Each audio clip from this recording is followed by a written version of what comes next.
Bonjour à toutes et tous, je vous espère en très grande forme pour cette nouvelle bonne pratique.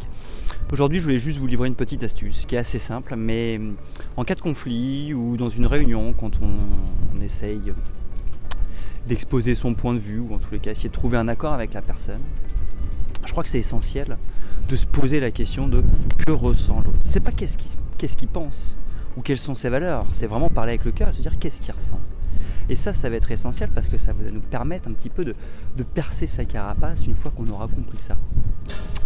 En effet, qu'est-ce qu'il ressent? Généralement, ça renvoie aux émotions. On en a quatre grandes émotions, qui sont la peur, la colère, la tristesse et la joie. Et le fait de comprendre ce qui anime cette personne, ça va nous aider à mieux collaborer, à mieux nous entendre avec elle.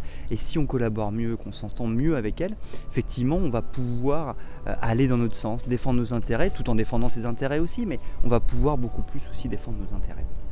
Et ça, c'est essentiel en management aussi, c'est essentiel de comprendre ce que ressent l'autre pour effectivement chercher à le motiver, pour comprendre comment il fonctionne et justement ce qui va l'animer et ce qui va lui permettre de mieux travailler. Alors les quatre grandes émotions, la peur, donc effectivement si on ressent que la personne, si on comprend que son ressenti c'est de la peur, c'est qu'il ressent un danger, donc il va falloir identifier le danger et agir sur ce danger. Si on pense qu'il ressent de la tristesse, c'est qu'il y a un manque, donc il faudra agir sur le manque. Si on pense qu'il ressent de la colère c'est le manque de respect, donc il faudra agir sur le respect. Puis s'il ressent de la joie, c'est la satisfaction d'un besoin, donc généralement ça se passe bien dans ce genre de cas. Voilà, donc je voulais rappeler l'importance d'essayer de se mettre à la place de l'autre, mais du ressenti de l'autre, parce que finalement c'est le ressenti qui met en mouvement, c'est le ressenti qui peut débloquer des situations, c'est le ressenti qui peut faire avancer des situations. Et donc n'hésitons pas à nous poser la question, tiens, mais qu'est-ce que ressent l'autre au fait à ce moment précis? Qu'est-ce qu'il ressent? Quelle émotion ressent-il?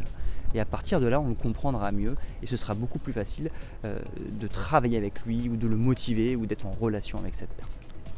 Voilà, j'espère que cette bonne pratique du jour vous a été utile et je vous donne rendez-vous dès demain pour une nouvelle bonne pratique.